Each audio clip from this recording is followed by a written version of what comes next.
All right, good morning, everybody. I'm actually doing two presentations today. This first one is going to be on emerald ash borer. Let me go ahead and just share my screen. And if you're not presenting like myself, I'm going to go ahead and mute myself. Yeah. So this is actually a presentation I gave this past summer to the Carbondale Tree Board at the request of Carl. I have quite a bit of experience with emerald ash borer, having started my career in Michigan, then moved to Chicago for about 10 years, where I'm from originally, and got my career going there, and then moved out here. And I always joke that these damn insects just keep following me everywhere.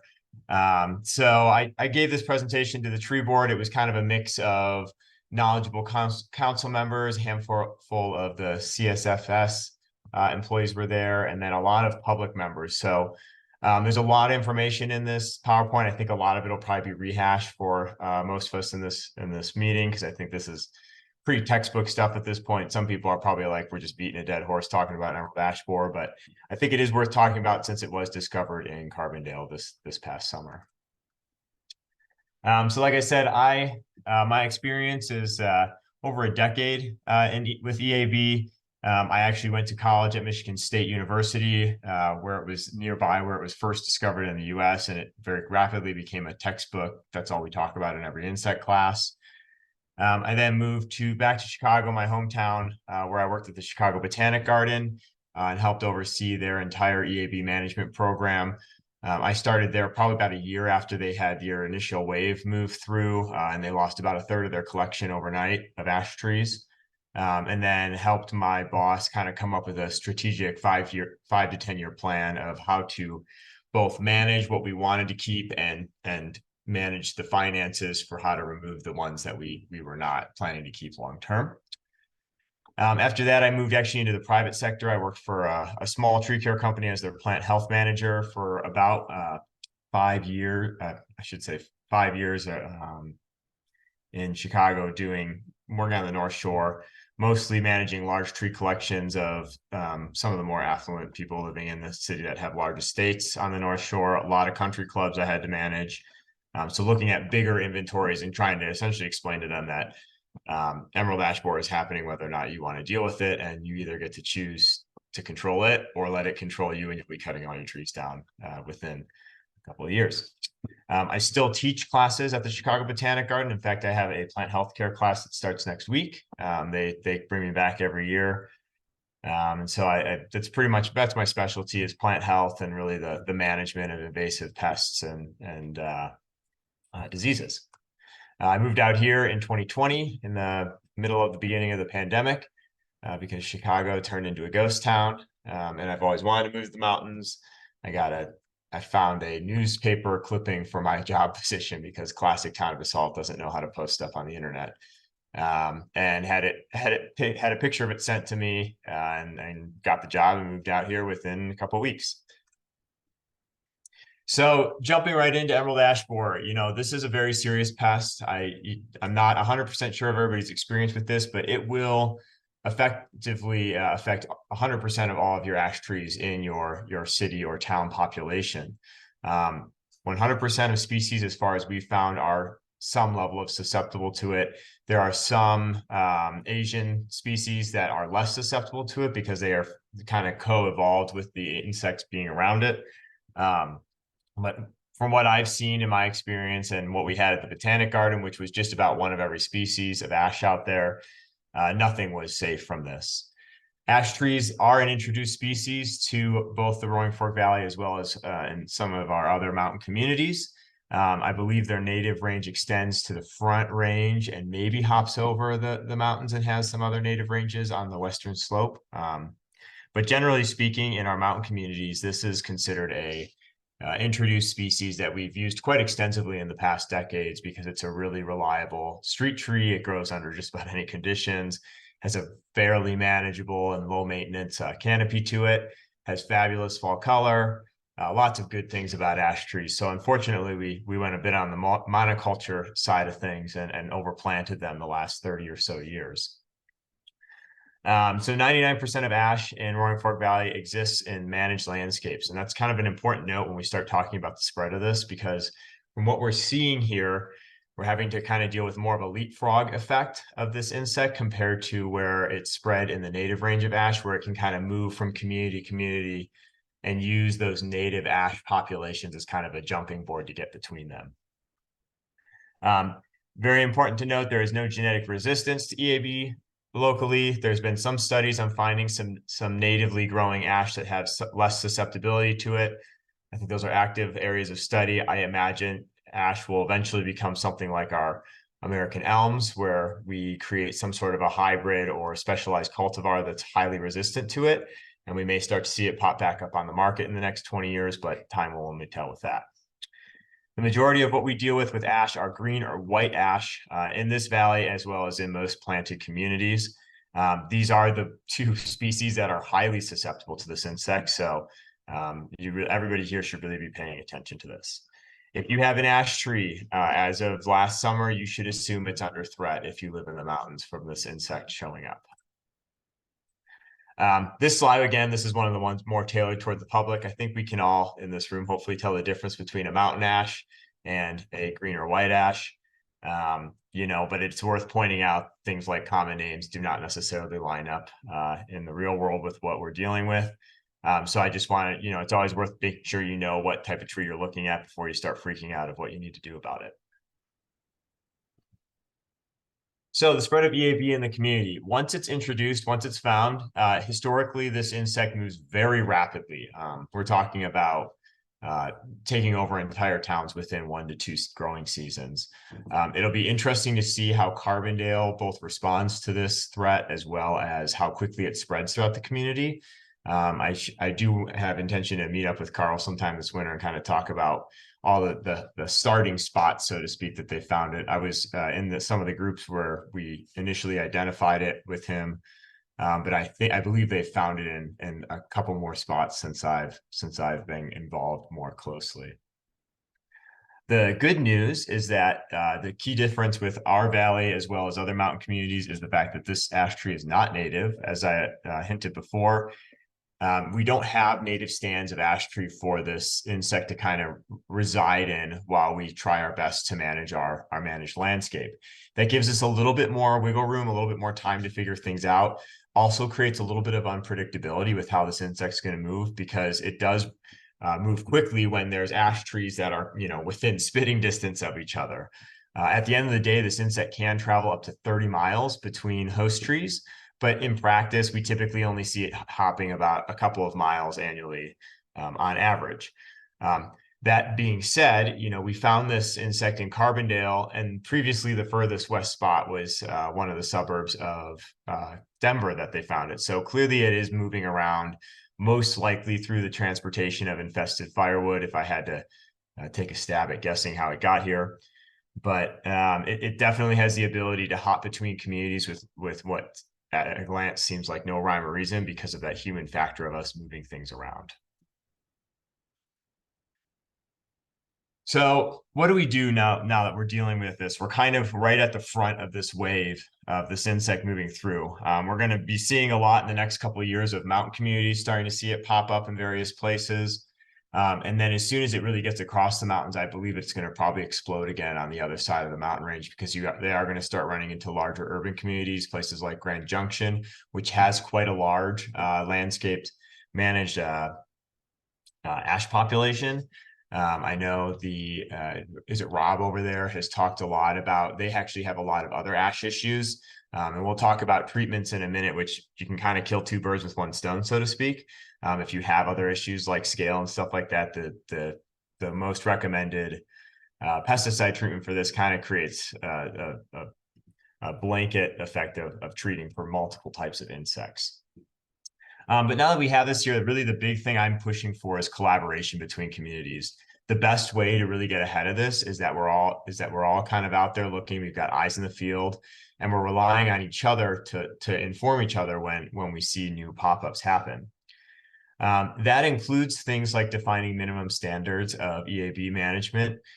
Carl and Heather down in Glenwood Springs, I don't know if she's on here today, but and David Kuhn up in Aspen. So we're kind of the 4 big towns in the Roaring Fork Valley. We've met several times over the past year and kind of come up with some basic, bare bones structure to some things we can all agree to that we need to really be pushing for EAB management.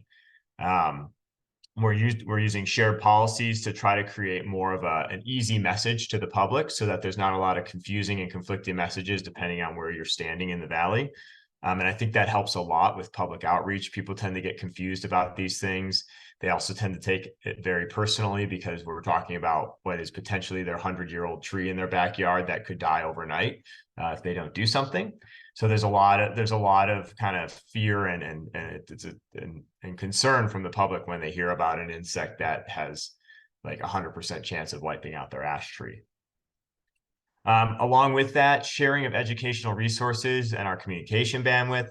I say this because as I found, moving from Chicago, where we had a huge, Chicago is a huge city, one of the largest in the country, if not the world.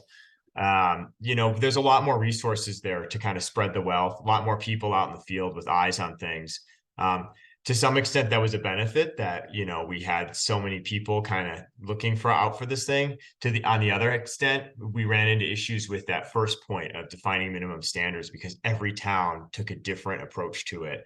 And Emerald ash borer isn't getting to the edge of one town limit and saying, "Ooh, yikes!" Like they're not doing anything over here, or they're just moving everywhere. And we have towns that really hit it hard with preventative treatments, with preventative removals, things like that. And one town over, either for whatever reason, said, "Hey, we don't have the money to deal with it, don't have the resources, we don't want to deal with it, we don't care about our tree canopy, yada yada yada," whatever reason.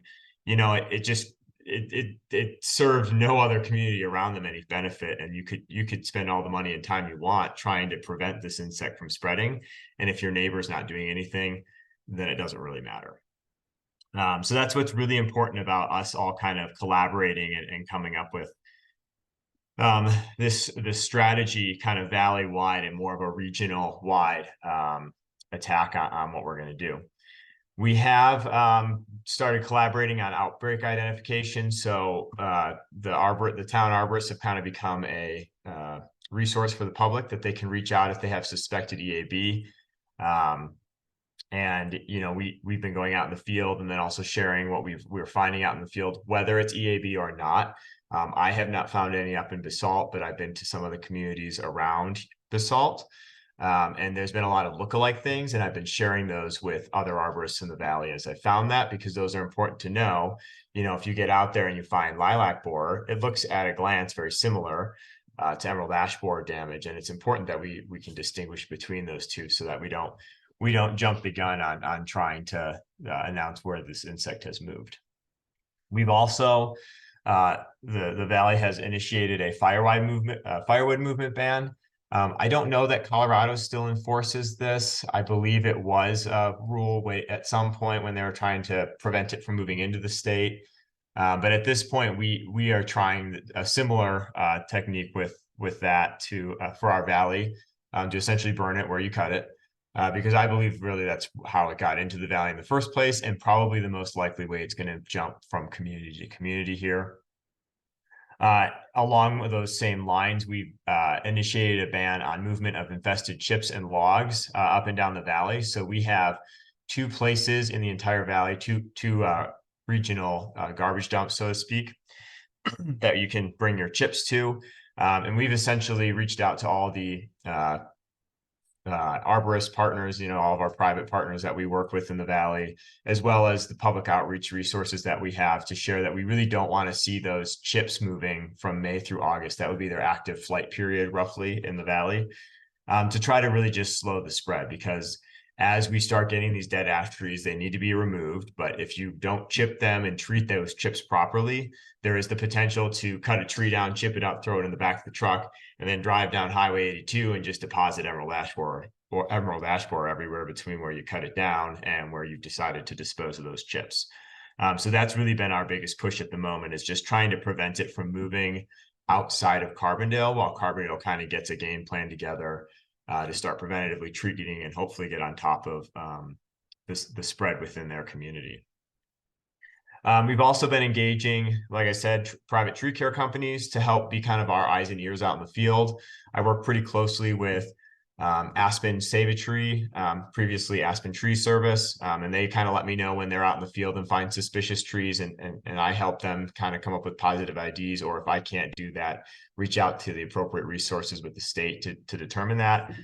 Similarly, I've been working with Earthwise Horticultural, Peak Tree Works, and then a lot of our kind of one-off guys that I work with in the field, and they all know that when they see something suspicious, before they say 100% this is what's happening, they usually call me or my analog in one of the other towns to help them confirm what's going on. And something that's a little bit more important here out in the mountains compared to some of the urban areas, really reaching out to your rural areas, your unincorporated neighborhoods. I found this to be very useful.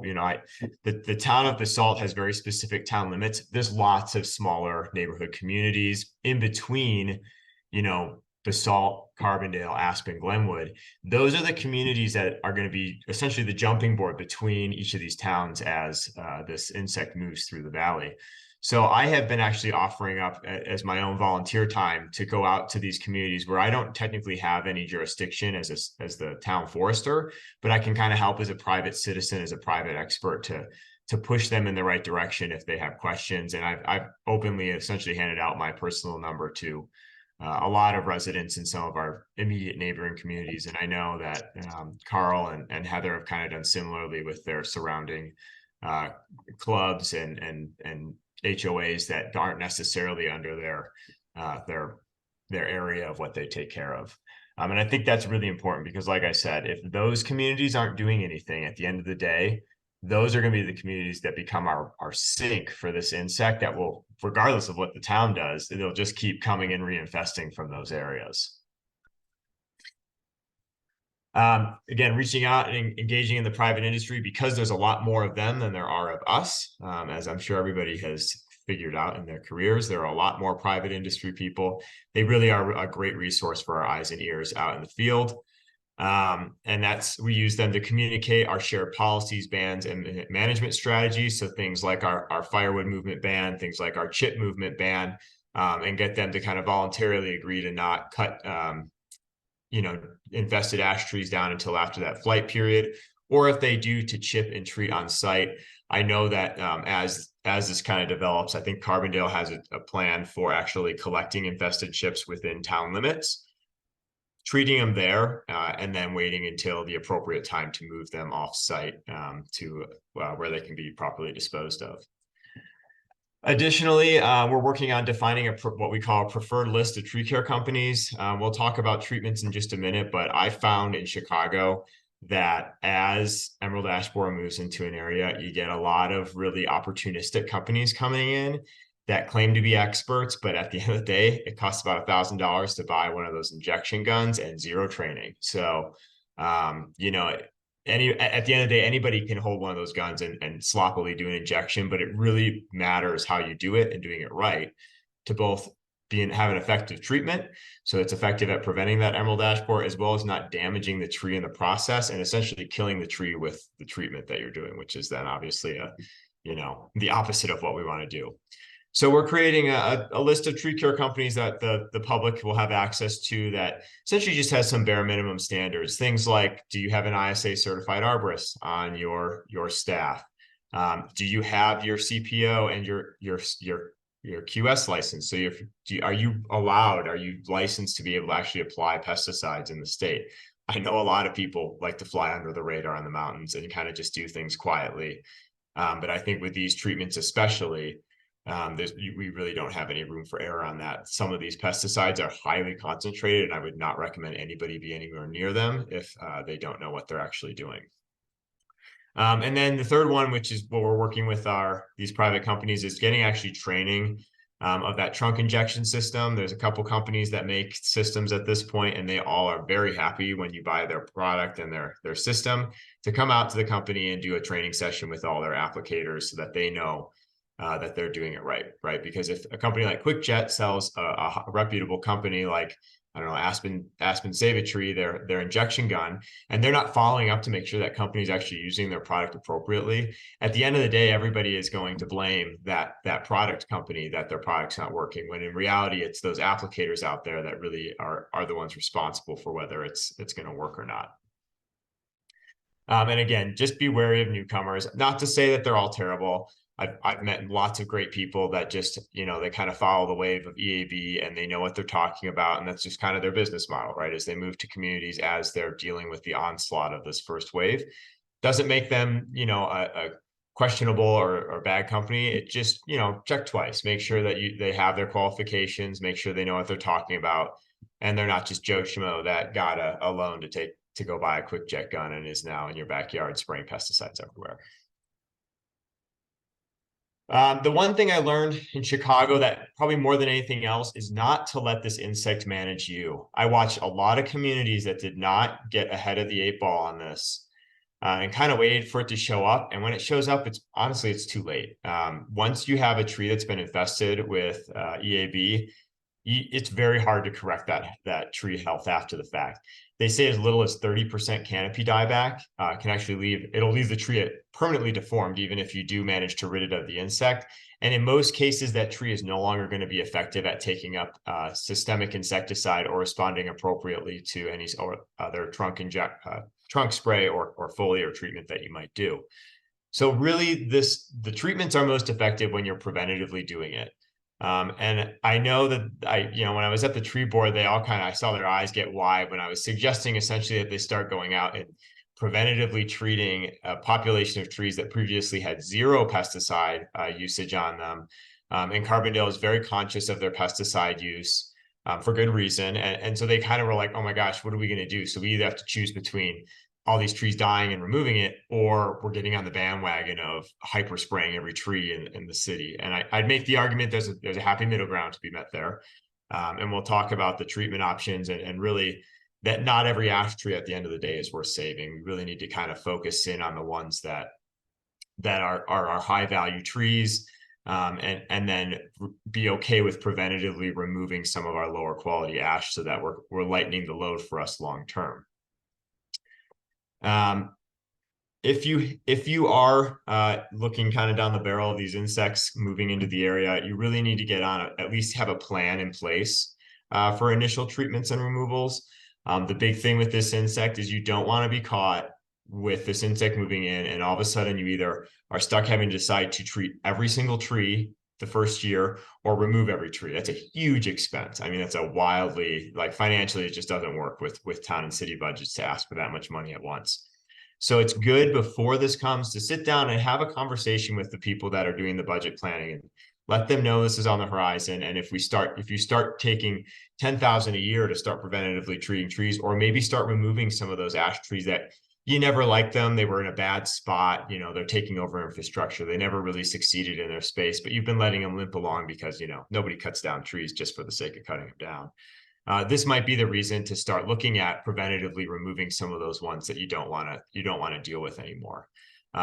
Additionally, you can use this as an opportunity to diversify your tree canopy in your town. Like I said, a lot of the problems with ash and emerald ash borer is that we way overplanted ash trees in the 80s and 90s. It just was a classic new community coming up. What's the fastest, best looking tree that grows anywhere?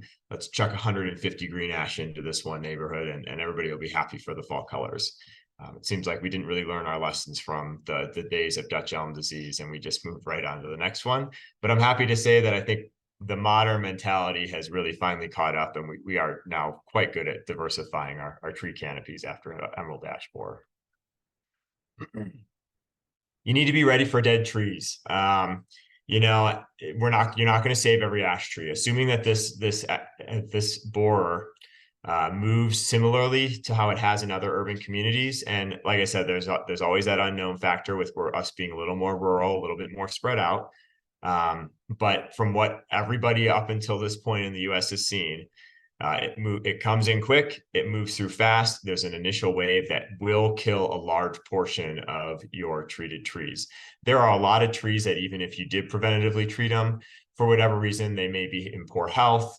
They may have poor structure that all leads to them not being able to take up or respond well to a preventative treatment.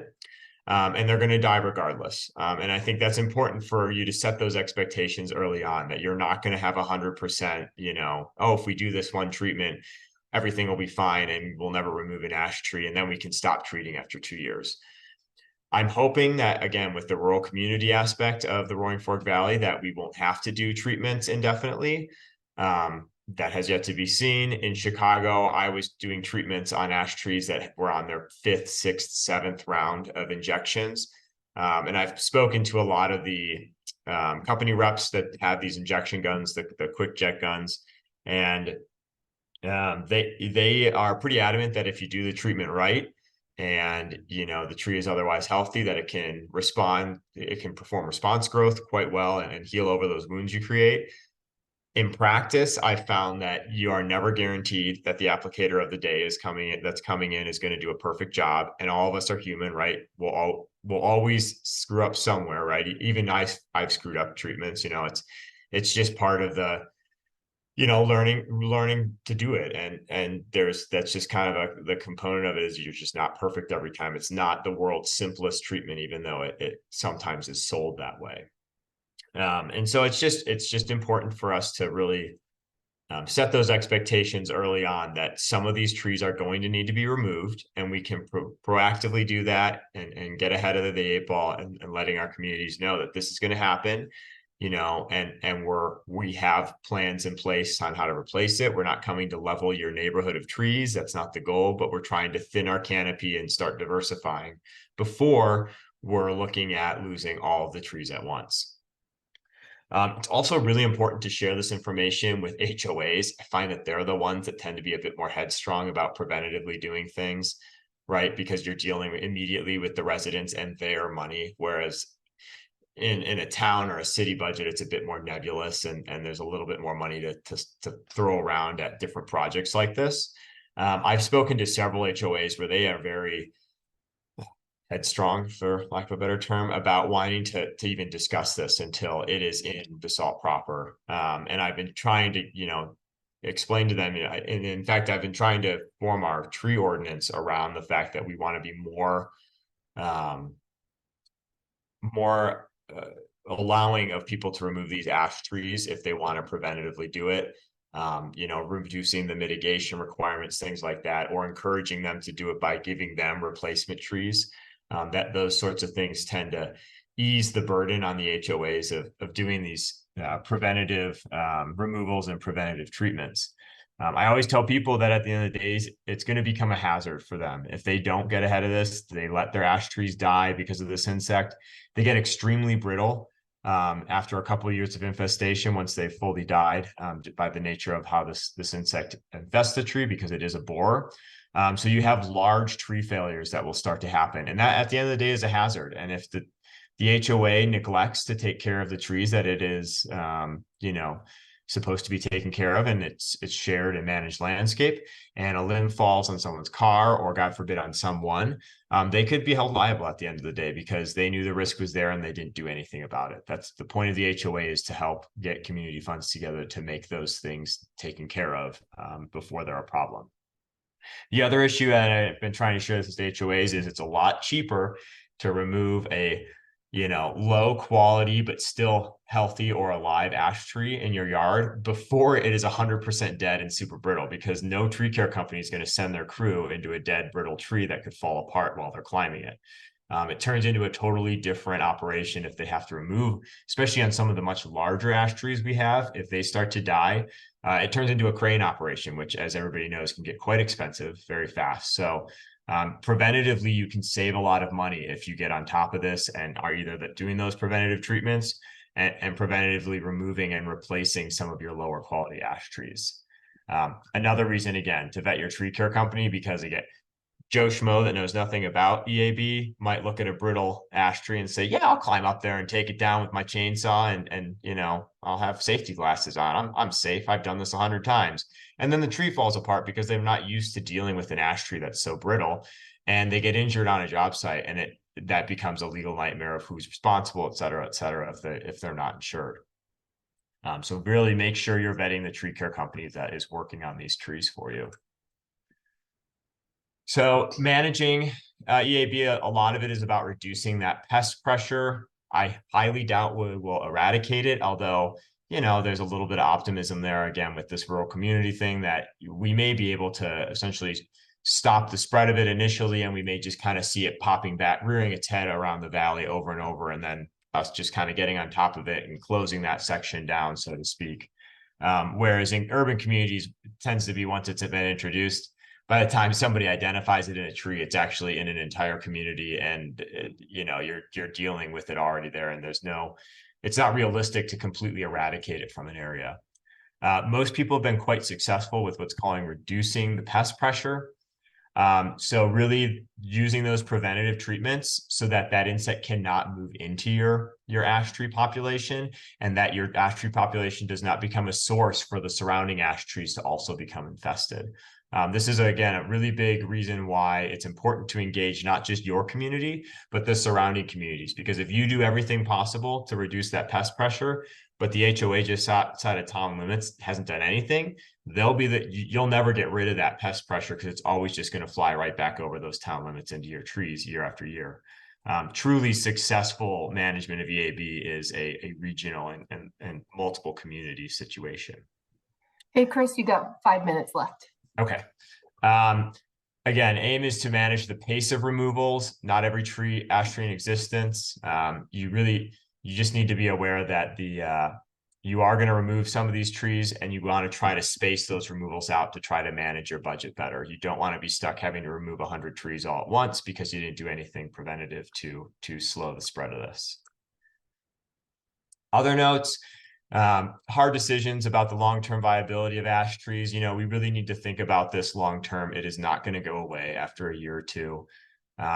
We need to also have frank conversations with our community about not saving every ash tree from both a financial standpoint, as well as just a logistical standpoint. It's not realistic. So making sure you set those expectations with both your bosses and your community is really important, to have a successful management plan long-term. And then the unknown and unforeseen factors. I've been saying this over and over again. We really don't know how this is going to spread in the valley because of the unique kind of rural community separated by 5 miles of non-ash tree populations. It's going to be a little harder for it to move, but I imagine it, like I said, we'll probably take care of it in one spot, and then 2 years later, it'll show up in another spot. We'll take care of that spot. 2 years later, it'll just kind of keep popping its head up. I doubt it will really, truly take aggressive grip of this valley, especially since this valley is quite proactive and they have quite a large resource to be able to manage their tree inventories. But for some of these smaller communities where you maybe aren't working with as large of a budget, that you're having to make those decisions, and having to really be more realistic about the situation, you may be dealing with more of just kind of a perpetual low pest pressure as opposed to being able to get rid of it entirely. So I'm going to stop my presentation here. I left these on here just because it's useful information if you'd like to have these for your own reference. There are some other insects that are lookalikes, the biggest ones being that ash bark beetle. That's the one that I believe Grand Junction is dealing with a lot. Lilac borer is another really common one that I've dealt with here. Just about every ash tree at one point had lilac borer on it. They can have similar looking symptoms, but there are some key differences. And at the end of the day, the big thing is to not rely on any one symptom to identify emerald ash borer. You're really looking for multiple of these symptoms to kind of point you in the right direction, right? The D-shaped exit hole tends to be the easiest thing for people to spot. Lilac borer can create D-shaped holes, but they tend to be more irregular shaped. So you'll find also circular ones and weird shaped ones all over the tree, whereas emerald ash borer, it is always a D shape. It's very consistent in that respect. Same with their galleries, tends to be more of an S shape, whereas ash bark beetle has more of this lovely gallery that radiates outward. And then lilac borer tends to actually attack further into the heartwood, so you get deeper tunneling that's happening. Canopy stress, I tell people that's the one people always notice, and it's the hardest one to distinguish between what's going on. Anything that's affecting a tree kind of causes similar canopy dieback. So that one I'd say is kind of a reason to raise the alarm, but not call definitive confirmation of what you have. And again, really, it's about finding those multiple factors to be able to make a solid distinction. All right. These are the treatment options. If you're interested, I tend to favor trunk injection because it really keeps that pesticide on that one tree inside that tree only. So only stuff feeding on that tree are affected by it. There are some other options that you would use in specific situations, but generally speaking, I try to point people in the direction of the trunk injection. It's also one of the most economical. It tends to be fairly expensive, but lasts 2 to 3 years per treatment, whereas every other treatment is an annual thing, and it has a lot more specific window that you need to be doing the treatments on. And like I said, long-term expectations of EAB, we really need to have a 5 to 10 year plan and not think about this as just a one and done sort of situation. All right. Nice job. Thank you so much. That was really good information. And then we'll make this PowerPoint available on our Google Drive. So if anyone wants to borrow any of his slides, I'm sure he gives us the thumbs up. It's good to reference where it came from, but we don't need to recreate wheels. That's kind of the point of this group. So any quick questions for Chris? Lisa, you just went dark.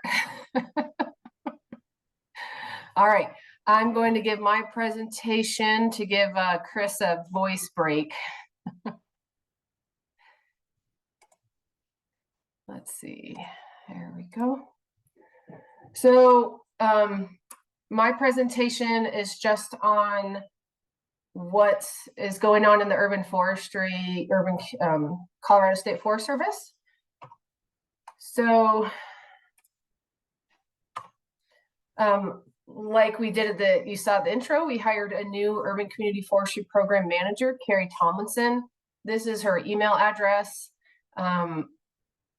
Mostly it would be good if you just went through me or through your local field office, Colorado State Forest Service person. But just wanted you to know if you need to reach out to her, she's available, but hierarchically wise, go to me or your field office person if you're looking for help. Something that's new and exciting is some of you have heard and used and are part of the PestServe by, oh, Lisa just said our power went out. Watch out, Chris. Yeah, it's coming down pretty fast here, but it's heavy stuff today. Well, it gave us, we got a skiff of snow just now here in Junction.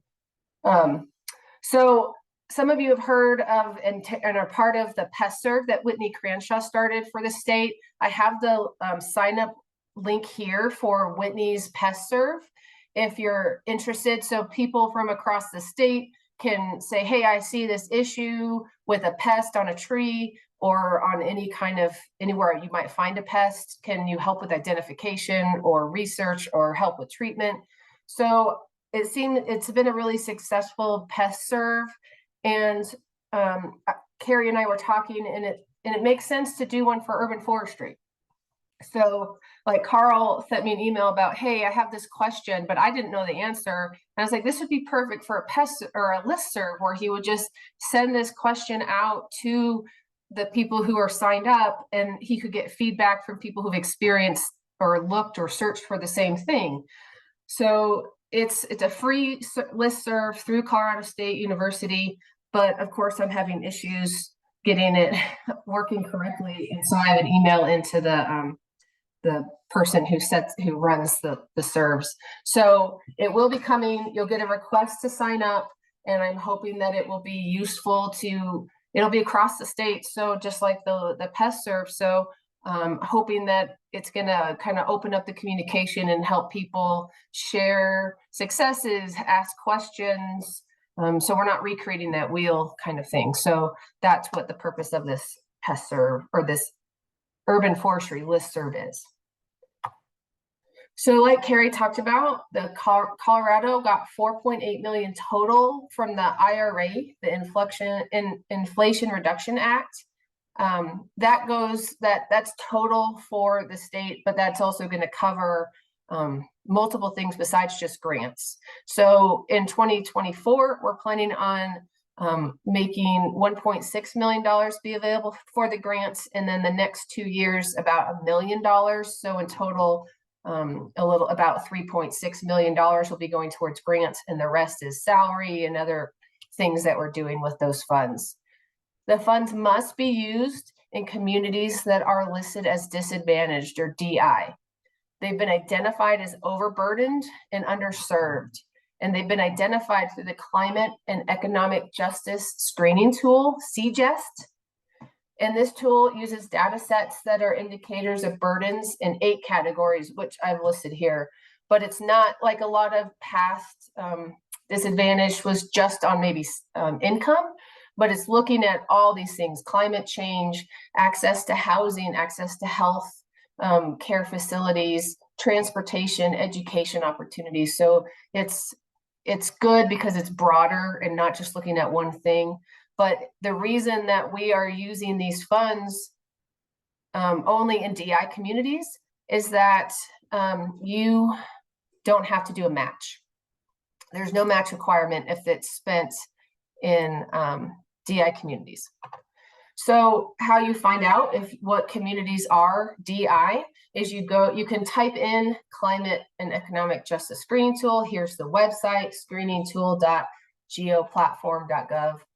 And I just did a screenshot of Western Colorado. When you zoom in, like there's some areas in Clifton that are considered DI. So you really have to zoom in to get to some of these smaller areas, but that's where you can find out. So for the IRA money, if you are in a highlighted gray area and that's considered DI, then you can apply for the grants, and it's 100%. There's no match required. So like Carrie said, we're in the process of creating an application. I put determine the timing, but when she said late March, early April, I typed that in there.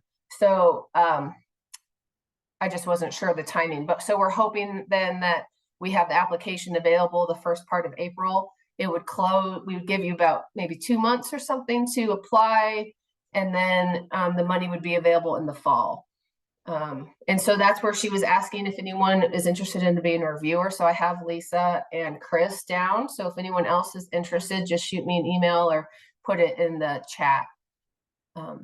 But what we have done in the meantime, while we're working on all the process, is all the communities that are identified as DI, we've contracted with Planet Geo using their tree plotter system to conduct tree canopy surveys in all of those gray areas. So any communities that are in those gray areas, including parts of Alamosa, Uray is probably in there. So some of these areas that you guys are in are listed as DI communities. Those communities are automatically getting a canopy survey done for all the gray. So what the grant can only be used in DI communities except to do a tree inventory or tree canopy assessment adjacent to those. So like Alamosa is weird. It's like the south half of Alamosa is DI, but the north half isn't. So you could apply for a grant to cover the canopy assessment or tree inventory on the part that's adjacent to the DI. So that's the only place that money can be used outside of those gray polygons, is if you're doing a canopy assessment or tree inventory.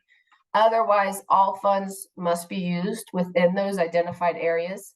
And you can plant trees. You can actually install irrigation systems, which hasn't been included in the past, but we all know that our trees over here need water. So they don't want you installing like landscape-wide irrigation system that's going to I guess we want to be really specific that we're using the money for irrigation systems to benefit these DI communities, because that's where this money has to be spent. But you can install irrigation and remove trees, and that's been a problem as well in some of our communities, that we haven't been able to use funds to remove trees. And so with this money you can, and it can be used both on private and public lands. Before, a lot of the monies you could only use it on the public lands, but this you can use the money on private. So like I said, no match is required, and more information is coming. We're working out a lot of Carrie is that's Carrie's problem. Carrie's working on a lot of the details, and we're making sure we've got answers to the questions that everyone's going to ask, and we're still figuring some of the details out. But the money is coming, and we are looking forward to working with the communities to get stuff done on the ground. Any questions about our IRA money at this point?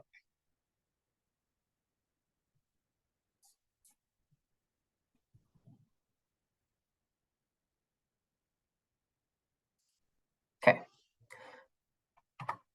So some of you, I gave a longer version of this presentation at the in-person conference in October at my in Grand Junction at my office, but I know that not everybody was able to make that. So I wanted to just do a quick overview of Colorado Tree View, which is the free online tree inventory database and system that anybody can use. So again, it's web-based and it's free. There's no app that you have to download, which I like. So what you need to inventory trees is you need to go to the website and make an account. If your community is the first time you're making an account for your community, you have to let me know so I can create a point on the map for your community. If there's already a point in the map, then I just attach you to that community point. So then when you log in, you only see the trees in your community. No one else, and you only can see the communities that you have been given permission to access. So Andy can't log in and see Durango's trees, and vice versa. So that way the information is just yours and nobody can mess with it, and nobody can look at the details about trees for, insurance purposes. If for the public, we do make a few things available to anybody. You can just go to the website, click on a point of a tree and learn about it. You can see a picture of the tree, the species, the size, and the condition. That's the only things they can see about that tree. We've made it that way so when you're doing assessments, you don't have to worry about people seeing your comments about the tree, or getting really, calling you about concerns about something you've written about the tree in their front yard. So only the person with login information can see all the inventory details. So you can take the data on your smartphone or tablet, but it's best if they have internet connection. But there is an offline option, but it's pretty limited. You can also do this all from your computer, so you can just log in to the website and log in with your account information and see all of your trees and run reports. So like I said, you don't need an app. You don't need any experience with GIS software. You don't need to have GIS software like ArcMap to run this. It's all through their website. If you have done an inventory outside of this, you can upload it into the system and then start inventorying future trees if you'd like. If you're going to do that, let me know, and we can work together to help you with that process. There are some tutorials on their website, but it's not as intuitive as I think they hope it is. So we did an inventory for the town of Memphis this last year. So this is a screenshot of their inventory. There's 576 points on here. Some of these are planting spots, which is also a thing you can do with the inventories. You can inventory where you want to plant and then list what size tree could fit there. So it doesn't just have to be existing trees. It can be helping you figure out your planting locations and schedule. So when you click on a tree point, this is some of the information that you can add to each point. There's tabs at the top. So on the first one is just tree information. It's real nice that you can add an image. I think that's real helpful. Location information. Champion trees, which is the next tab, I don't have a screenshot of, but that's for the Champion Tree program.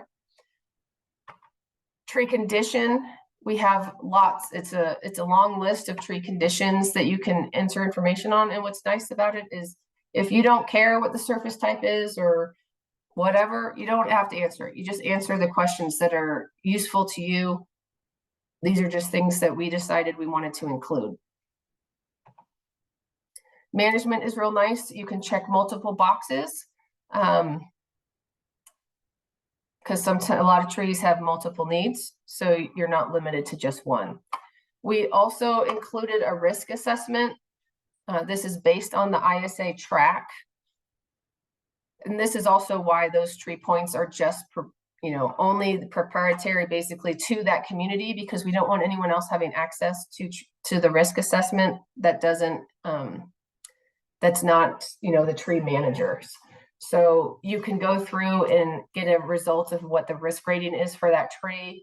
You can list what actions should be done, and you can track information and activity of what you've done to that tree through this website. So once you've run or you've entered your data and you've collected your data, you can run reports and stats through the website. So here's just some examples of some spreadsheets and graphs that I pulled from Coach Review. So it's pretty slick. I tend to pull all the data and put it in Excel and do my own thing as well, but this is real quick and easy. So again, to create an account, you go to Coach Review. You click on the button to log in or create a new account. There's no cost, and it's pretty intuitive and easy to use. If you want, you can make an account for all of your team, so everybody signs in through the same account, or you can have each person within your team have their own account and have access to those trees. It's up to you how you want to manage your team and access.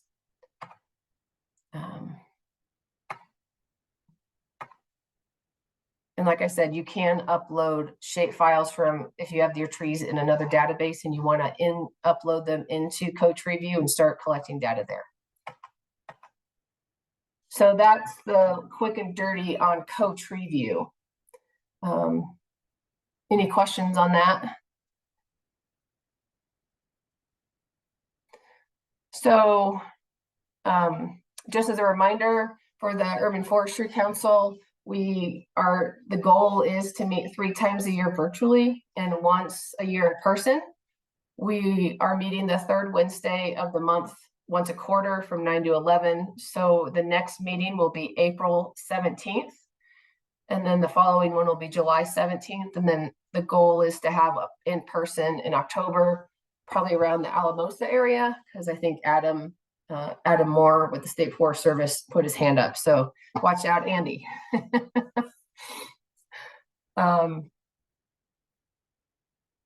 So I think that is my presentation. I went through that pretty fast. So anyone want to have any questions about the State Forest Service or Coach Review? Carolina. Yes, Kamie, I was wondering if there are any funds through IRA that require a match and that will go to regular communities. Good question. Not The answer disadvantaged communities. is no. No. Because of the match, the way that when Dana Coelho applied for it, she applied that it would all be DI community based. I know there's a lot of things that could be done in non-DEI communities, so we'll find other grants, including the Colorado Tree Coalition grants that just closed. But no, the IRA money will all be to DI communities. Okay. All right. Thanks. Just wanted to double check. Yeah, thanks for clarifying that. Appreciate it. Kamie, I know I talked to you at the in-person meeting last October, November, whenever that was, about moving or duplicating Basalt's tree inventory onto the CO Tree View website. Are you interested in trying to tackle that this winter? Yeah. Okay. Yeah, I know at the time we were like, there's too much going on. And yeah, because it's nice to be able to, to, because I know you're tracking it in your own login, because you guys pay to have the fancier version of Tree Plotter in your own version of the inventory, right? Yes. Yeah. So it's nice to be able to load the data into the CSFS or Colorado State one, so we can see how many trees are being tracked across the state. So I will be working through that. Yes. Okay. And I'll reach out to you. And I will say to anybody on this meeting that doesn't use Tree Plotter, not to be a shameless plug of their product, but I've used a bunch of different softwares throughout my career now, and this is easily the most user-friendly. And the fact that the state pays for a free subscription is I mean, I think we pay $3,500 a year, and that's for like the base level introductory. So it's definitely something to take advantage of if you don't have an inventory system already in place. Yeah, I really enjoyed using it. I've done inventories across the state for many years, and it's been a pain in the butt because you take the information on a device and then you had to upload it. But we're in this new world where you can collect the data on handheld devices and it goes to the cloud and anyone can access it in real time.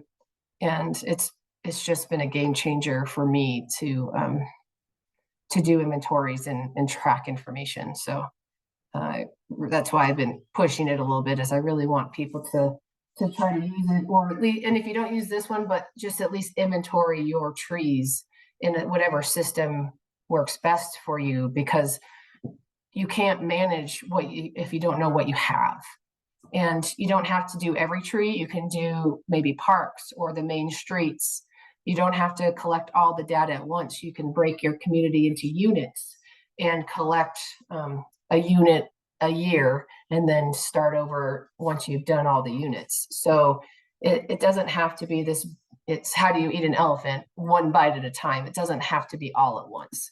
But just like Walmart and Target, you have to have an inventory done so you know what you have and how to manage it.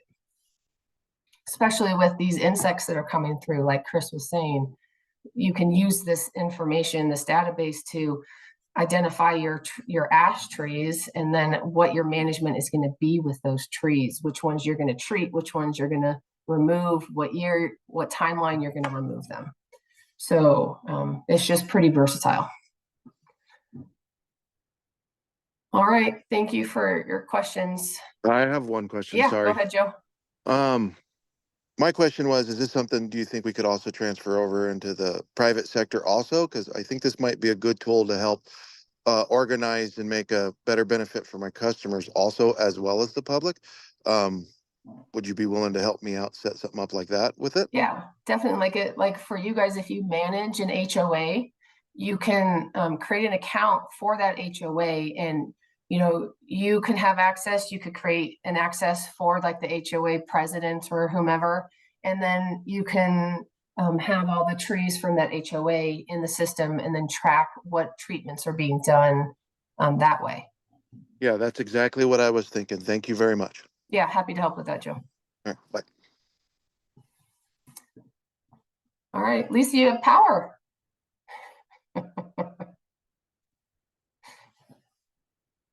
You're muted, Lisa. There you go. Good to be back. Yeah. All right, well, we're going to go back to Chris for a presentation on the arboretums. And then after that, we'll do the round robin and folks can share what's going on with you, or if you have any questions. To get the full 2 CUs, I need you to stay on until the end, unless you lose power or something. Cool. All right, take it away, Chris. Let me share my screen on this one. All right, so when I moved to this community, to Basalt, I found that we are somewhat unique in that we are considered a municipal arboretum. We had gotten accreditation about a decade ago. I believe under Lisa, actually, when she was in my position, she got the ball rolling. And it's a pretty painless process to keep it going and to upgrade yourself in levels of accreditation. And it kind of gives you just that kind of extra, I always consider it bragging rights that we're an arboretum and I'm the arboretum manager, but it's a really great resource to kind of really highlight the quality and the diversity of your tree species in your municipality. And it kind of helps lay some base rules on things like making sure you're diversifying your tree canopy, things like that. And I've had some questions over the years of how do you get that? How could you possibly get your municipality listed as an arboretum? And like I said, it's actually fairly painless. So I've put this quick thing together. I figured this would be more of a back and forth. Anybody who has questions, feel free to just kind of chime in as I go through this.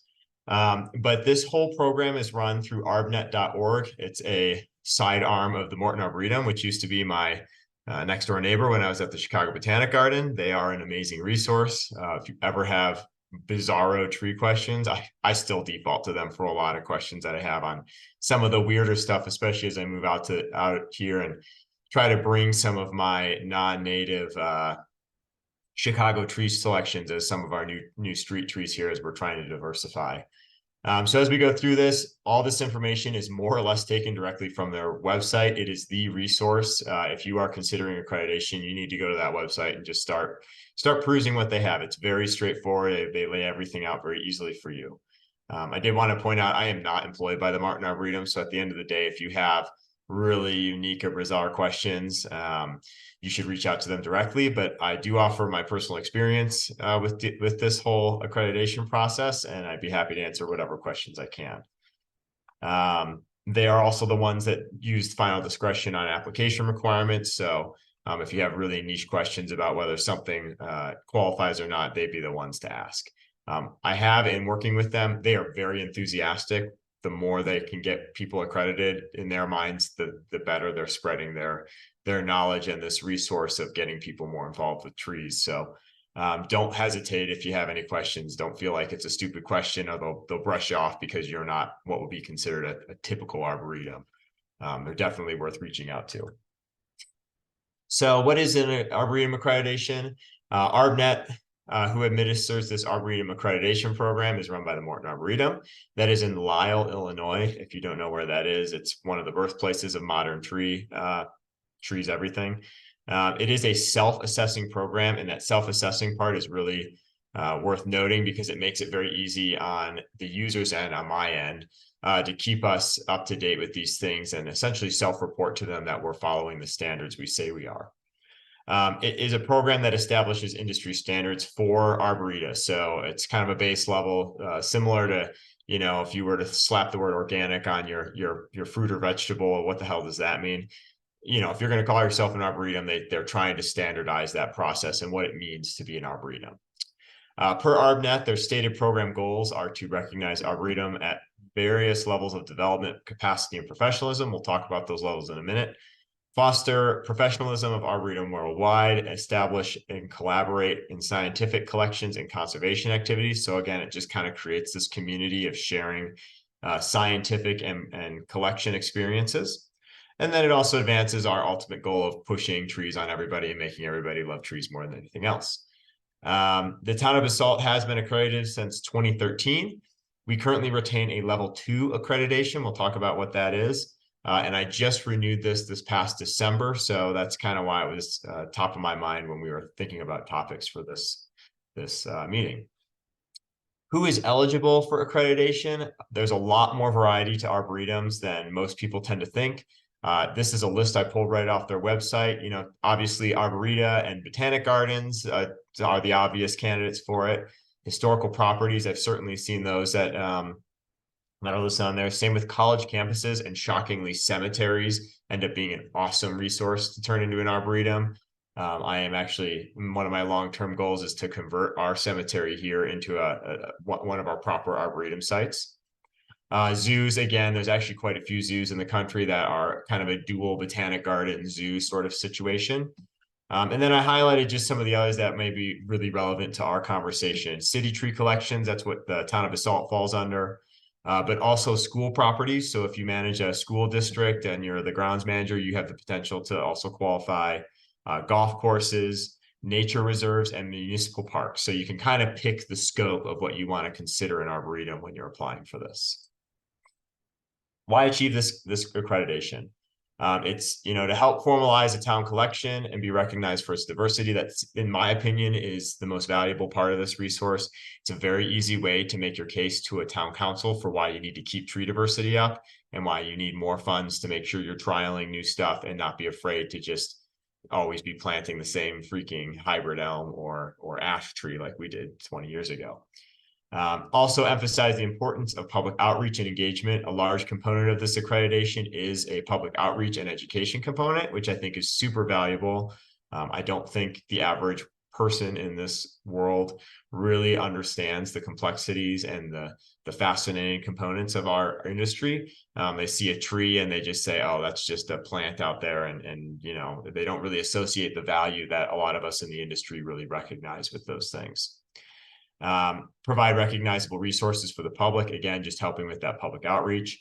Access to the community of Arboretum and resources / guidance they can provide. So if I've actually reached out to the Morton Arboretum since moving here, they've kind of helped guide my selection and new trials that we're trying new species in the valley to see what works and what doesn't. And they're equally interested, right? Because they like to share that information with other people. So they support all of these initiatives of trying new stuff. And again, just kind of being a collaborative industry. And the last one, not to underscore, it's cool. It's really fun to kind of be, like I said, I am a collector, I'm a curator of an arboretum. That's kind of a cool little distinction to have. It also really bulks the repertoire of your park or tree inventory. It's really cool that when I go to, you know, a conference, I can talk about the fact that our tree canopy in our town is kind of unique in that it's incredibly diverse, and we have a lot of unique species that don't grow anywhere else in the region or have been tried anywhere else in the region. And I can now use that as a resource for other communities trying to diversify. I can share with them my tree inventory, and I keep notes on the newer trials of what's working, what's not working, and why we think it is or is not working in those particular areas. So if you are going through this process, you first need to kind of determine what level you are qualified for. There are 4 levels, and I would guess most of us fall in level 1 or 2 pretty easily.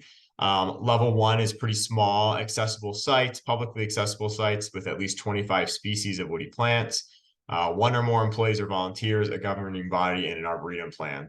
So this is really a big wide net for level 1. I think if you have any level of managed tree canopy, and just by virtue of you being on this in this little meeting, I can tell you, you can be the employee or the governing body to qualify for that level 1 arboretum.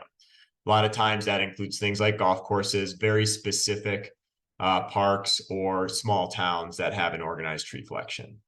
The next step up, the big change from level 1 to 2 is that you have a lot more diversification. So you need at least 100 species of woody plants. We have actually 168 unique trees in this town. I don't even count the shrubs anymore because they're too hard to keep track of in most cases, but I know for a long time that was what we used to initially be qualified for level 2, was the unique species of lilacs, as well as our edible food garden has a lot of unique shrub species in it that we used to initially get that qualification. And then we also have to have an enhanced public education program. And we'll talk about this in a minute, what qualifies for that. And then level 3 and 4, I tend to leave, we won't talk about these much. I haven't had much experience with them because this is where you start moving into like a true botanic garden or like a dedicated space for an arboretum. You need to have pretty substantial educational programming, at least 500 species of woody plants. It's a pretty serious collection of unique plants.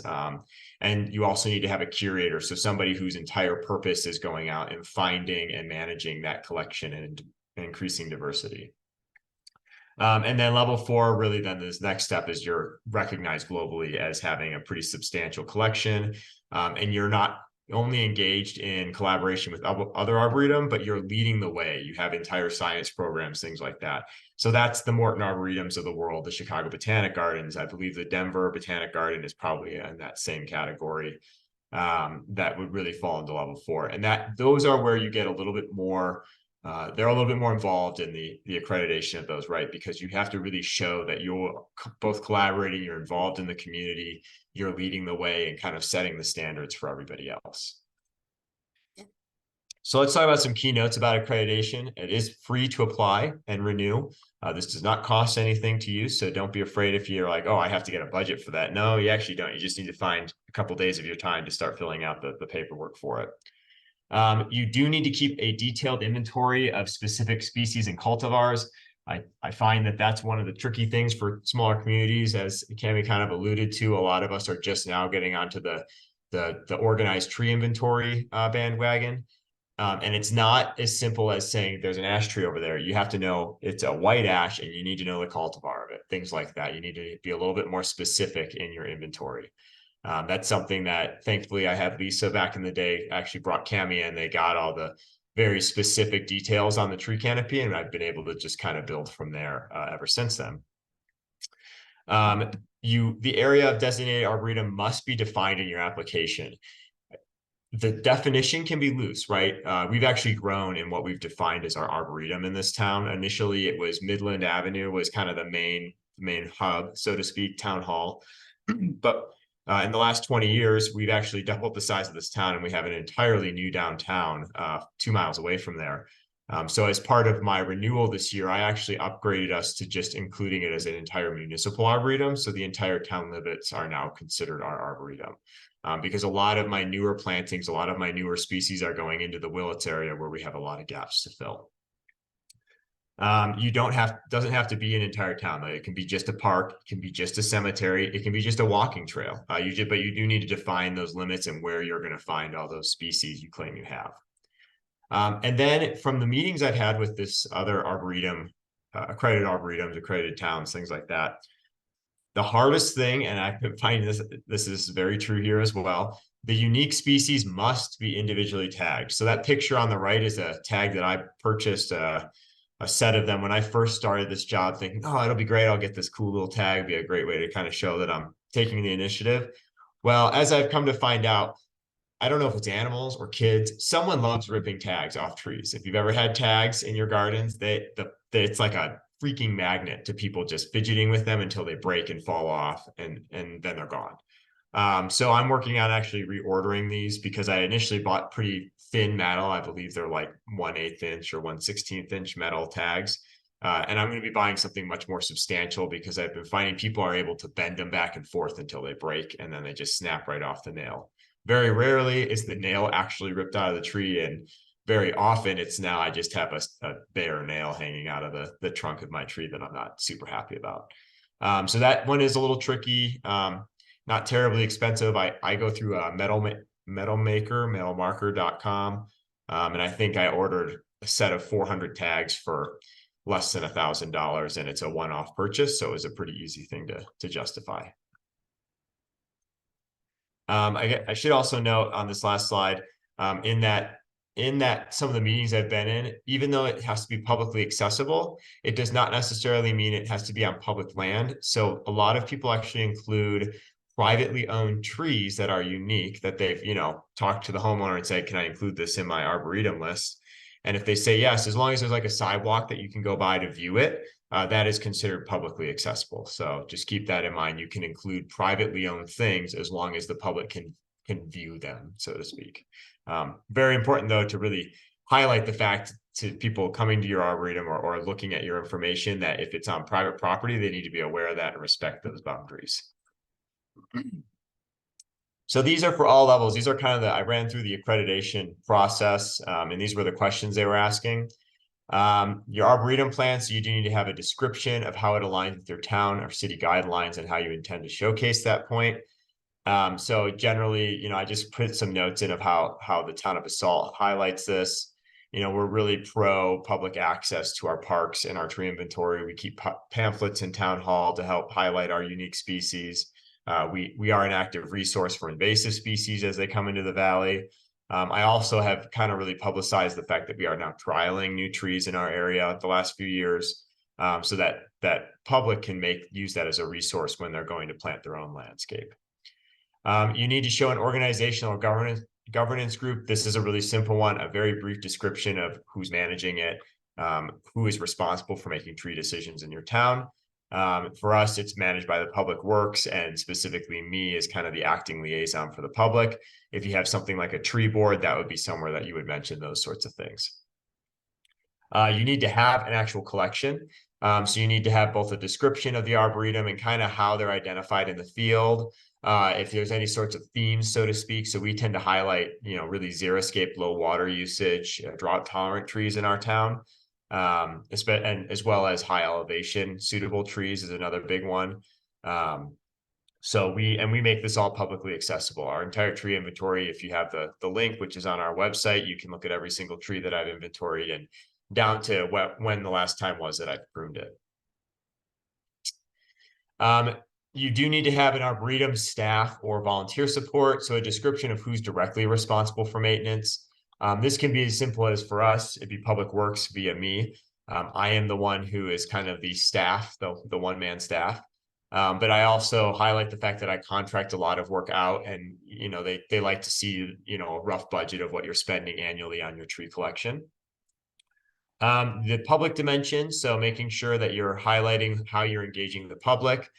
For a level 1, it's very vague. It's in fact, if you are as Tree City USA, which I'm assuming most people in this meeting are, your Arbor Day event qualifies for the public dimension of this. That's all you have to do is you can take what you submitted to Tree City and show the accreditation process that you're doing that, and that's a public outreach event. And that's really all they need. They actually don't even really need details of that component highlighted. Once you bump up to a level 2, these are the two big items that I have to focus more on when I do my renewals. I need a collections policy. So how I'm making decisions of what trees to bring in. Again, we have actually a written page of how we make these decisions and to kind of formalize it. But really, it's trying to preserve, manage, and showcase our water-wise, predominantly native plant collection, but also bring in new species that fit that bill to be able to provide that resource to the residents that are trying to redo their landscape to be more water-wise and drought-tolerant, lower water usage. So that's kind of our driving purpose with all of our collections and what species we're selecting is how is this going to fit into our future water world of having no water or a very low amount of water, and not necessarily just planting maples everywhere because they look pretty. The other component is that for level 2, you do have to have an enhanced educational and public programming aspect. So they're looking more for specific examples of public outreach programs. So again, if you are using your Arbor Day, really showing, the whole part that Tree City wants to see, this is the same thing. They want to see pictures. They want to see how you engage the public. They want documentation of this event. And they'd like multiple documentation. So I also highlight when we do tree planting events in town, if I ever hold pruning seminars to help residents with self-pruning of their trees, things like that. We also, for a long time, offered a at-hand tour guide, so to speak, of our Arboretum. I now have kind of converted that into a self-guide tour with our tree inventory. So I kind of can point people in the direction of where to look for these clusters of unique trees. And then I also make myself available to the public to answer any questions when they have them. That's it for level 2. Beyond that is where I kind of get a little murky because I haven't dealt with it myself, but the themes of going up to level 3 and 4 is there's significant additional documentation that's required. They get a lot more picky and aggressive on exactly what is qualifying for each of these categories they're asking for. There's also a lot more collaboration between arboretums that they like to see when you move into that level 3 and 4. And especially for level 4, you need to be kind of the leader in tree science and conservation efforts for your region. So that's kind of really what those proper identified arboretums that are kind of there, and that's their entire purpose, fall into those categories. So once you're approved, your accreditation does last 5 years. Your renewal process is actually quite simple. I was shocked at how simple it is because it is more or less a self-reporting system. You essentially take all the stuff you submitted in the initial accreditation process and you just highlight anywhere you've changed. So if you've changed the events you're offering, if you're changing the scope of what you consider your Arboretum, changing names, changing staff members, this is where you have your chance to update that, and it gets all updated on their website for the public to access. Level 1 and 2, it's pretty simple in that respect to be renewed. Especially if you have a good relationship with the Morton Arboretum, which it's quite easy they have a pretty good line of communication. They'll guide you through that renewal process. And like I said, it's very painless to keep it going. The big thing is just to remember that this is all kind of a self-imposed and self-reported system. So it is an honor system. You know, at the end of the day, if you were like really didn't care about it, but for some reason you need to keep that accreditation, they're probably not going to come banging down your door if you don't have tags on everything. That's more of a, you know, like I said, an honor system of keeping up with what they expect if they were to show up, or if they were to point someone in your direction for being an arboretum, and where they can look at those resources. And like I said, those tags do tend to be one of the largest sources of difficulty in keeping up with that. I put 200 tags out in the field 2 years ago, and I bet about a third of them are still remaining. So it's something that you do just need to kind of keep on top of, and do it yourself, and honor system that you're doing it. The educational component and the public programs can be combined with requirements for other programs. So like I mentioned before, if you are part of Tree City USA, you can use those similar requirements to become accredited as far as the educational components held. I also tell people, make sure you're documenting these events, right? The first year I was here, I did a lot of events, but I didn't really, take a lot of pictures, and I didn't really, make sure there was like a physical program. And it became very difficult to then use them in the future because I had no documentation other than the email saying it was happening, so to speak. So I make a point, always when you do a public outreach, take a few pictures, take a few minutes at the end of the event to do a quick debrief with yourself and write down a paragraph of how it went and what you did and what you accomplished. It goes a long way for making it easier to use that when you go to qualify for this accreditation, as well as for other accreditation. So what did we do with this update? When we renewed in 2023, the big things I changed was we moved our name from the Basalt Midland Arboretum, focusing on Midland Avenue and the Lions Park right there, to the Basalt Municipal Arboretum, to really highlight the fact that we've grown as a town and we have multiple spaces that have collections of trees. I did also include the description of our location to include all of these parks and open spaces and willets. I updated our unique shrub and tree species collection. Initially, it was all kept on an Excel sheet, but now with the advent of Tree Plotter, it was pretty simple to pull a Excel sheet from that and just filter out one of every unique species and the one that I consider part of our Arboretum collection. So I do highlight, I have 100 autumn blaze maples around town, but there's one autumn blaze maple that I picked as the best specimen out of all those. And that is our representative for that specific cultivar. And so it does highlight on that Excel sheet, the size, the rough health, and then a description of the location, so that if somebody ever asked, I could give them that entire Excel sheet without the internet and using our tree inventory and be able to find those things. I also updated our description of educational offerings and goals. So our programs kind of do change from year to year, and I just updated it to reflect the most recent programs we were pushing. And then I updated staff information, since previously we had our previous arborist listed as the main point of contact for that. So if you're ready to apply, first thing you need to go is that website is really, really where you start at, arbnet.org. And that their main contact is arbnet@mortonarb.org.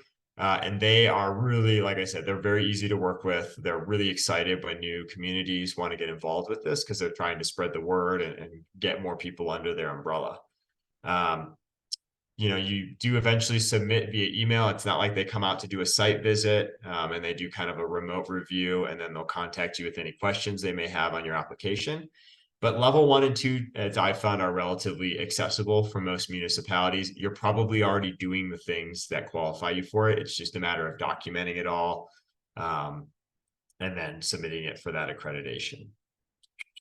I found that also one of the hardest things when I came here was determining which of, each of the unique species I wanted to claim was our Arboretum representative.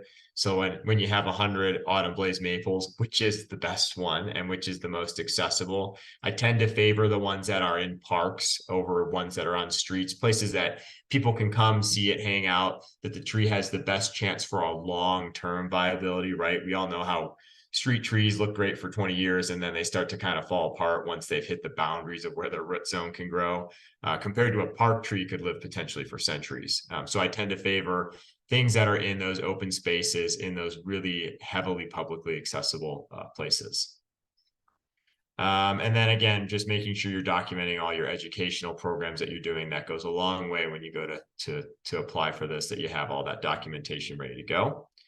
And don't sweat the small stuff when you're looking at the details of what they're asking. You can always update these things once they're approved. I use the reaccreditation process, the renewal process, to kind of do a full look through of everything we give them and what we claim to be, and make big time edits.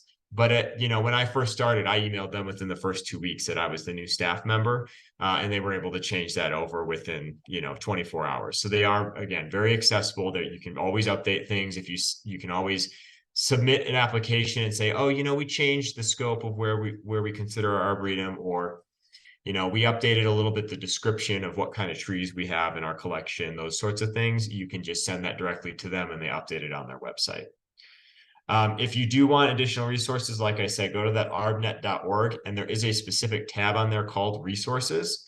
I was looking through there the other night when I was building this, and there is a lot of really good stuff. If you're looking for more details, more specifics on who qualifies, there was one called the City Arboretum Toolkit, found under Starting an Arboretum. That is literally a step-by-step process. If you're a city looking to become an arboretum, it will hold your hand the whole way through, tell you exactly what you need and what you need to fill out. So that was a really great resource. And then once you do have your accreditation, you get this lovely little plaque that I showed. That's ours, that I just got emailed to me this month.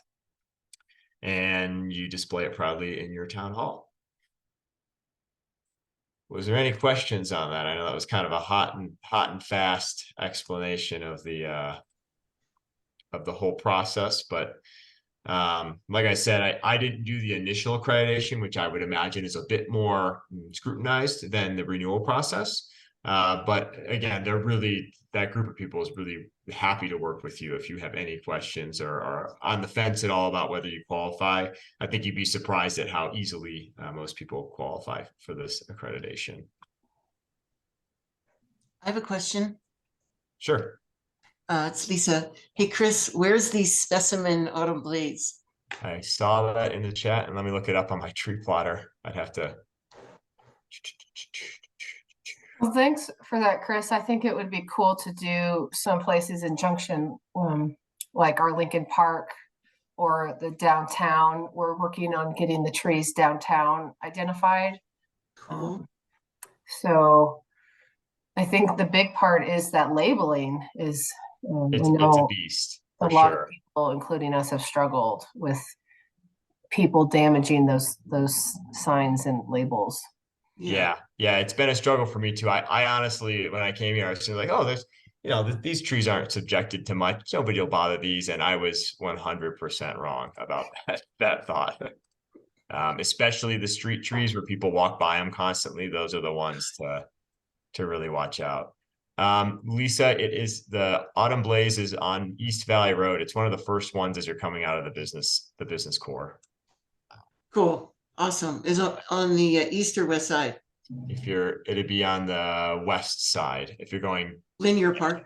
Yes, right next to Linear Park. It's actually the first street tree. I chose that one because it was closest to the downtown area. That's awesome, Chris. Another thing I also with choosing those representative species, I do have a lot of things, like I have a lot of Freeman maples, but it's a little unclear what the final cultivar was that was chosen. So I tend to pick the ones that I'm 100% certain of the cultivar. Yeah. Even if it's not necessarily the perfect, most best looking tree, I want to be able to confidently say that is an autumn blaze maple because I have a design spec that shows that was what was planted there. Well, I have a question, Chris. Thanks a lot. I think one of my interests in arboretums is I grew up next to the University of Wisconsin Arboretum in Madison. And so I've always had an affinity for that, and I ran through that a lot as a kid or what, but it was really helpful and it doesn't look that difficult. So I have some areas that I'll be looking at too. Thanks. Yeah, it's funny. The University of Wisconsin-Madison is responsible for saving our landscape white birch trees. They invented the White Spire Senior. Well, they invented the White Spire, and then the nursery industry abused that and kind of muddled the genetics of it, and so they re-released it as White Spire Senior, which is the only bronze birch borer resistant white birch out there. Really, kind of a very, very popular topic in Chicago, where that's every third tree that people plant in their front yards. Interesting. Well, thank you, Chris, for both presentations. I really enjoyed both of them, especially learning about the Arboretum stuff. So thank you for that. So now we'll open it up for the roundtable. Like we've done in the past, it's literally whatever comes to mind, successes, questions, anything you want to share. We've got about 20 minutes left of this meeting, so I'll open it up to the floor. If you don't talk, I will start picking on people.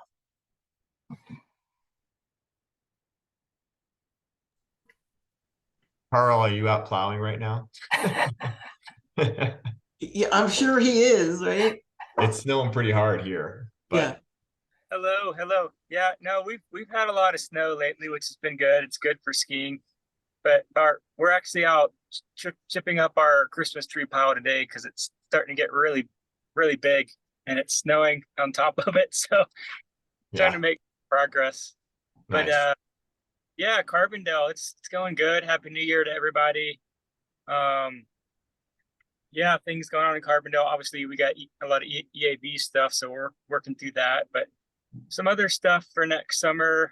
I'm starting to investigate our street trees downtown, our trees and grates, and kind of figure out irrigation systems and starting to replace some of those and get a plan together for that. So that feels kind of like an iceberg kind of project, like, okay, we start digging into it. How much are we going to have to do to create at least somewhat of a good environment for some new trees to come in the future?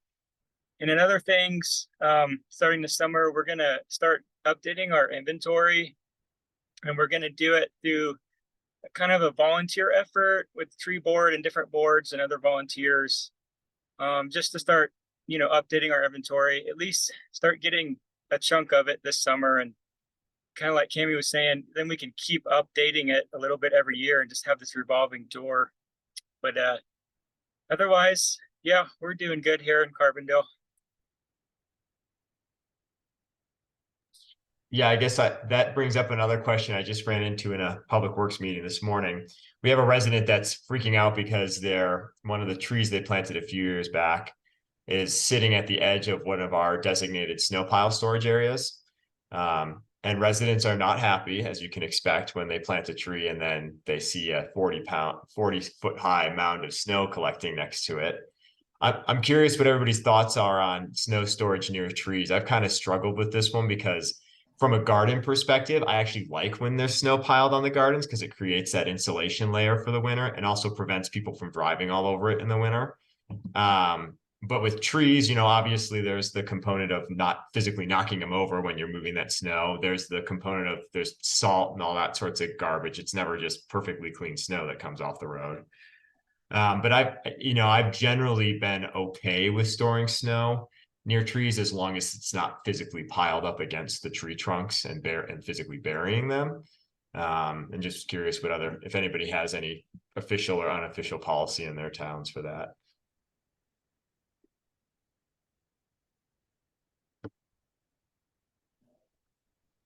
We don't have to worry about that. The San Juans take all the snow, so sorry.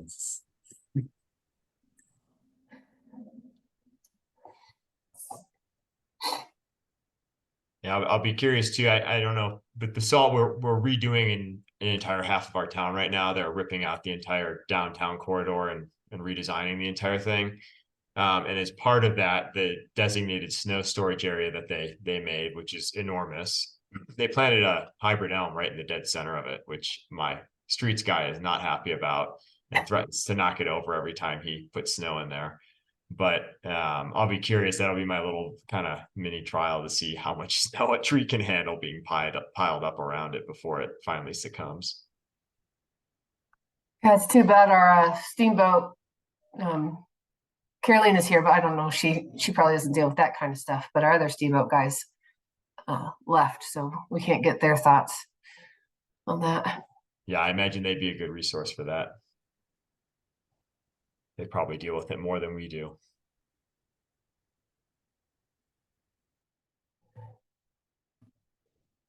Carl, I was wondering with your EAB stuff, was there any, I know you gave a presentation last year and then we just heard Chris's, was there anything that you like, I know we had meetings about figuring out where to store ash trees that were cut down and when to chip, like how did that work pretty well, having those conversations with your arborists and other communities? Is there anything you'd share after dealing with all that?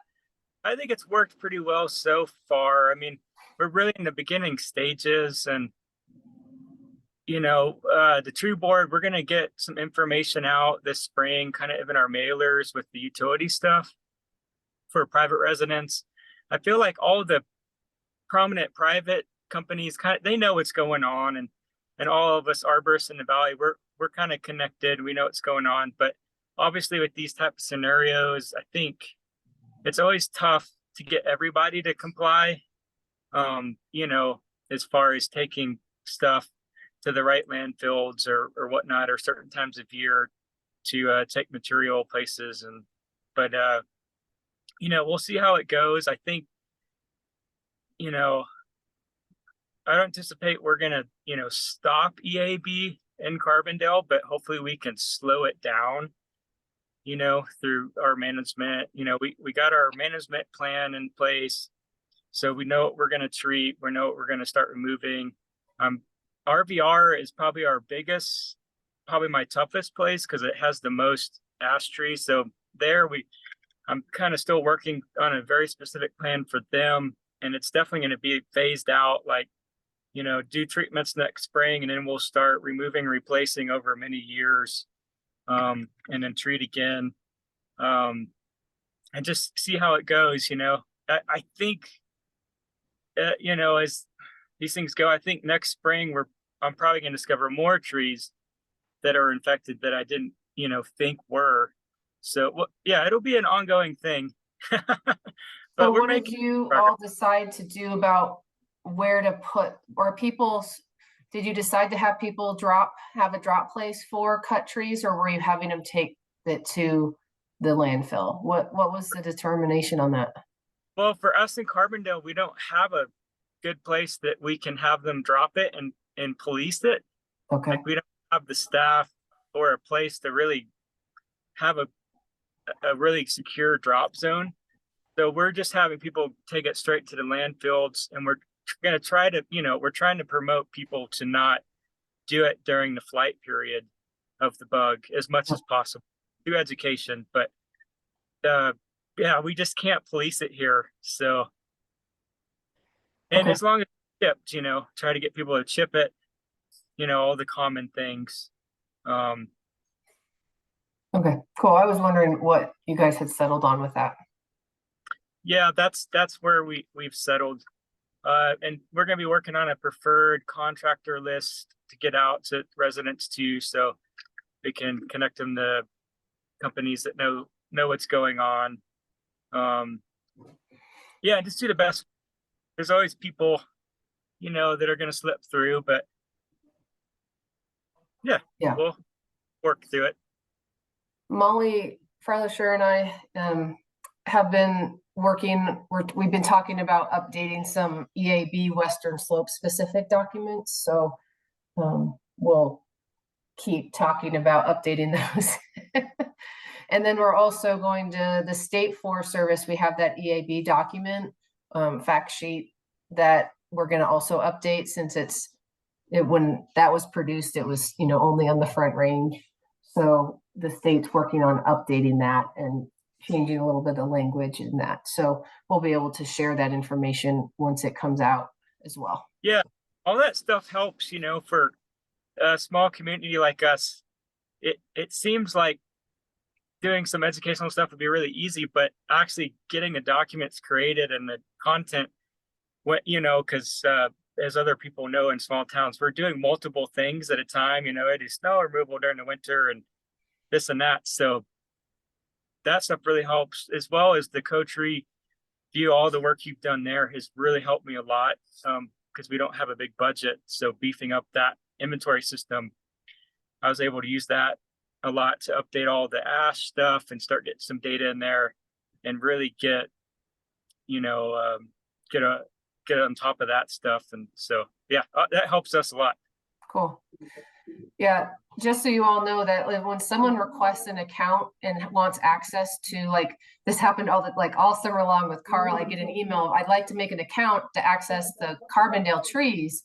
Well, if I didn't see an @Carbondale Town of email address, I emailed Andy, I've emailed Carl, I've emailed a few of you, like, do you want to give this person permission to access your trees?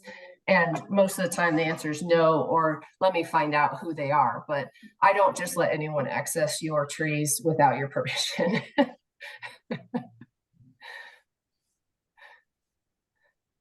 Andy or Darren, you want to share anything? Yeah, what I'm working on right now is I've got a meeting tomorrow with my boss. I guess we got a grant to do some Main Street improvements, and I guess there's a good portion of it that includes trees. I wasn't aware of that until just recently, so we're gonna work out some details on that. My main park, we had some huge irrigation problems. Last year was the first time in 5 years I haven't had a major problem. Unfortunately, we lost a lot of trees. Most of them were not in good shape anyway. So that's what we're doing, you know, this winter, is taking out, you know, probably about 70% of the trees have to go, but we're breaking that up over a couple of years. So looking for a source of, you know, inexpensive trees, you know, to help replace it. But that's pretty much where we're at right now. Okay. You know, I found the Colorado Tree Coalition that does their annual sale of trees. I always, and they have weird stuff, which is always cool. I've managed, I think I'm picking up like 40 trees for less than $1,000 from them. You know, the only thing I find with those is that they're very susceptible to buck rub, and because they're so small, that I've had to chase deer out of parks occasionally to keep them going and be ready to put up deer fence for something that small. Yeah, that's been an issue that I've had here too. So that's the Trees Across Colorado program that Gertie Grant runs. Chris, do you drive over then to Denver to pick them up? 1 year I was able to get them delivered to Grand Junction, picked them up there. And last year we actually had enough trees delivered to us and Glenwood that they made a stop at Glenwood Springs, and I picked them up there. So I'm hoping to repeat that, whether or not it happens. But the more people that get involved in it, you know, in the mountains, the better chance we'll have of having a central drop-off location. And I don't get any of those emails from Gertie. She must have her own list. So if you're interested in, I'll put Gertie's contact information in the chat box. And if you want to get on her email list, I would just send her an email directly and she can loop you in, because I don't see any of that stuff come through. Yeah, and at this point, they've kind of been allocated, I think, the trees, because the delivery. This would be for next. You could always reach out, because they do have like a stock of them that she might be able to add you last minute. But generally, you make the decision in like October when she first sends it all out, and then it's delivered by April of the following year. Cool. That's good info. What size are the trees? They range anywhere from like a 5-gallon to a 20-gallon. There's some bare root options. Some of them are measured in caliper, which is, I think I've seen like 1.5 inches to 2 inches is the largest. Cool. But it's where I get a lot of like my Kentucky coffee trees and stuff like that aren't, you know, available locally that I'll, but it helps having a nursery liaison now that I can go through to get special orders. Yeah. And I did want to point out that one of the best responses I've had with emerald ash borer kind of vigilance among residents is reaching out to the nurseries and the companies that these residents are going to, And we made a pamphlet this past year that we just give out these pamphlets to have at the front desk. And that I find really engages people more than even talking to private arborist companies. Because a lot of people don't realize you can call like Save a Tree and they'll come out and do a free consultation. They just assume it costs money to even talk to somebody there. Whereas, you know, a lot of people go to nurseries or to Lowe's or to wherever they get their plants from, and that's their main resource point. So I've had a lot of success actually with some of our rural HOAs reaching out to me after talking to a nursery or to Lisa over at Eagle Crest, and she pointing them in my direction.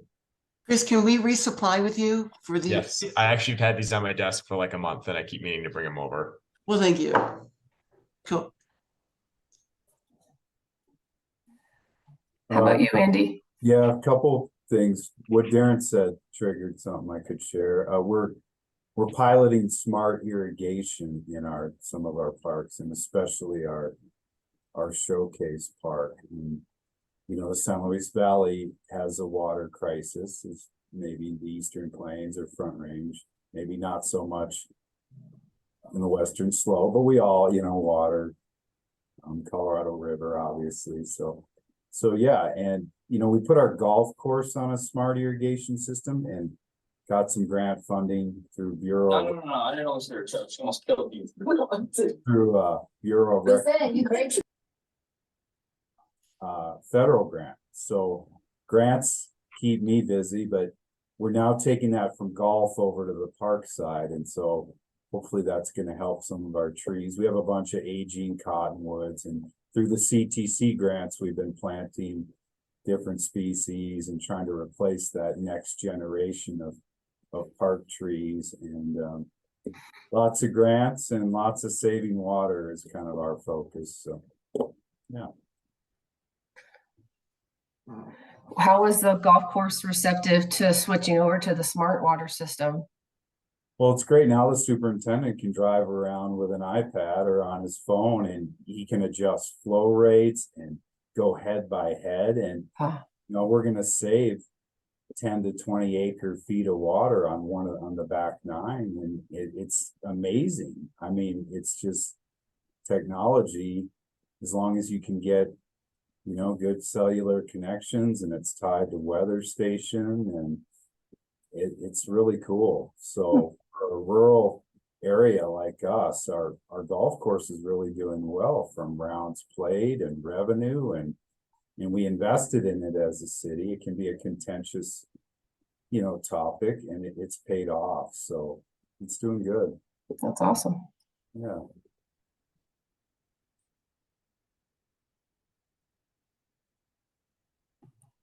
Anyone else? Molly, you want to share what's any exciting last couple of minutes? Anything going on over there? Just a lot of program planning, some of which you're part of, for teaching tree pruning. You know, we run a pretty busy help desk that gets we had over 1,400 questions last year. I saw that about email you sent out. third of them are trees, so really trying to increase kind of, you know, both to our volunteers but also to residents, what they should be doing, what they shouldn't be doing, what to be aware of. So I'm still trying to get a program off the ground this spring that'll train a group of our volunteers to do site visits, house calls, we call them, for residential folks to look at their trees and see what the resident can do or if they need an arborist. So awesome. Lisa, anything you want to share about what's going on in your rural world? Sure. Pretty dormant over here, but I've been busy writing arboricultural blogs for the Eagle Crest Nursery website, getting some training materials together, train staff. That's always exciting, you know, when homeowners come up, they want a foreground, middle ground, background shrub. It's just neat working with both customers and staff. So a lot of preparation for new trainings, which I'm looking forward to. And it's always neat trying to when writing a blog is to do something that's close to the heart and not just write about something that's not impactful. So yeah, I've been busy with that. And if you ever get inspired, Cam, you think I should write about something or anyone, let me know. But that's what I've been busy doing. And you know, of course, little snow here and there, a little shoveling, but like we're getting today, but all is well. And I want to say I appreciate everyone here today. And Kamie, you know, over the last couple of decades, all your work. So thank you very much. Thanks, Lisa. Yeah. I'll have to check out your blog. I didn't realize you were doing that. Oh, it's Eagle Crest Nursery under Learn. Okay. But my name must be on the blog. There's some content on there that I didn't create, but my name would be on there. Yeah, so good feedback is always appreciated. Nice. Well, Yeah. cool. Yeah. Well, Matt has unveiled himself. Anything you'd like to share with us? Yeah, sure. I don't know. I'm just busy working on Westminster, Colorado's urban forest management plan and Durango, Colorado's community forestry management plan, part of which has pest and disease plans. So Chris's talk on EAB was really relevant for what I'm working on. And now he's got me thinking, because one of the other plans I'm doing today is a severe weather and emergency response plan. So thinking about snow storage near trees and kind of recommendations I could make there. So I might be diving into that more now that Chris has brought it up. Well, let me know what you find. So maybe that's a good topic for a presentation. Yeah, I'll definitely let you guys know what my research turns up. Cool, thanks. Yeah. All right, well, I will get the presentations from Chris and mine up on the Google Drive. I'll get this meeting put up there as well so folks can share it or watch it later. And if you ever come up with an idea of, hey, I'd like to hear a presentation on that, let me know the topic and I can find presenters. The topics are always I know it's interesting to me, but what's interesting to you all, like Andy's saying, hey, I'd like to know about accreditation, and here we had Chris who's doing that stuff. So let me know if you have thoughts. That's the most pain in the butt part, is coming up with the topics. So otherwise, I will see you all in April, but feel free to reach out anytime. You'll see emails from me with updates from all the stuff we've got going on in the grants. But thank you so much for setting aside 2 hours today. Thank you. Bye, everyone. Thank you, Kamie. Take care. Bye. Kamie.